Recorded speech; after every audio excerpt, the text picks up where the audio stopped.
ازيكم عاملين ايه؟ يا رب يكونوا بخير وفي صحة وسعادة. كتير مننا بيقع في مشاكل وبتبقى الحياة صعبة معاه ومبيعرفش يخرج من المشكلة اللي هو فيها وبيتقرب من ربنا. في لا حول ولا قوة إلا بالله كنز من كنوز الرحمن، يعني هي نزلت من تحت عرش الرحمن. لا حول ولا قوة إلا بالله، ومعناها هي الخروج من حولك وقوتك إلى حول وقوة ربنا.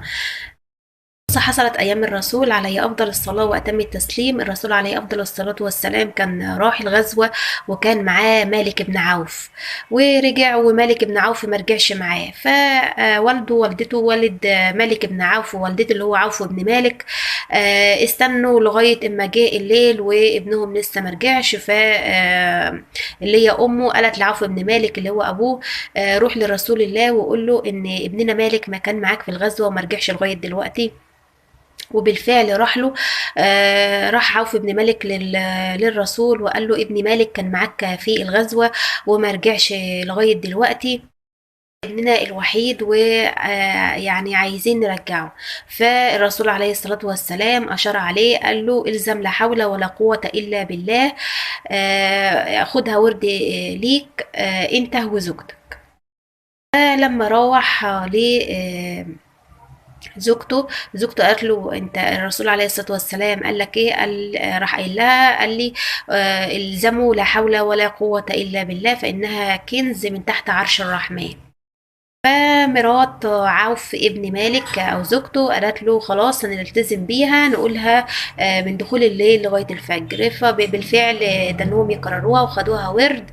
فلقوا ابنهم عوف بن مالك ابن عوف، مالك ابن عوف ابنهم داخل عليهم الفجر ومعاه غنايم كتير جدا. فوالده بيقول له انت كنت فين والغنائم دي كلها منين؟ فحكى له القصه.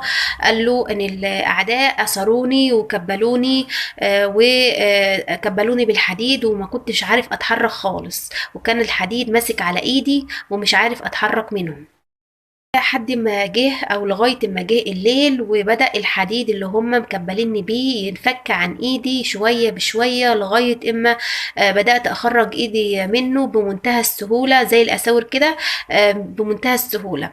وجيت وانا ماشي راحت الغنايم بتاعتهم ماشيه وراي. عوف بن مالك والده او ابوه قال له طب ازاي ده؟ المسافه من عند العدو لغايه هنا مسافه طويله، ازاي جيت في الوقت القصير دون؟ فراح ردد عليه ابنه قال له اني كنت حاسس اني زي ما اكون ملايكه بتحملني على جناحها، وكنت بقطع الطريق في وقت قصير جدا لغايه اما جيت هنا. فعوف بن مالك راح يبشر الرسول عليه أفضل الصلاة والسلام إن ابنه رجع بفضل لا حول ولا قوة إلا بالله. فالرسول قبل ما هو عوف يقول له قال له أبشر يا عوف، لقد نزل فيك آيات من الله اللي هي سورة الطلاق رقم 2 و3: ومن يتق الله يجعل له مخرجا ويرزقه من حيث لا يحتسب ومن يتوكل على الله فهو حسبه إن الله بالغ أمره قد جعل الله لكل شيء قدرا. صدق الله العظيم. يلي عندك مشكلة وتركت كل الأبواب ومش عارفة تتحل، سواء مشكلة مادية أو نفسية أو جسدية، أي مشكلة عندك أو مشكلتك مع الناس اللي حواليكي، الزمي لا حول ولا قوة إلا بالله. فيها سر عجيب، سر عجيب بجد والله، سر عجيب. الزميها ورد ليكي تقوليها في اليوم 1000 مرة على حسب مقدرتك، 2000 مرة.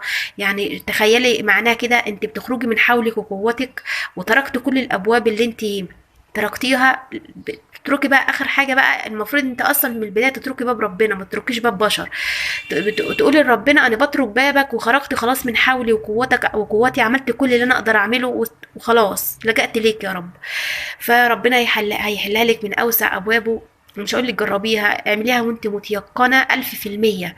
هو اليقين في اي ورد هتعمليه عشان يغير حال عندك لازم تكوني متيقنة 1000%، مليون في المية ان ربنا سامعك وحاسس بيكي، وهو الوحيد اللي قادر يخرجك من اي مشكلة انتي بتعاني منها او عندك يعني.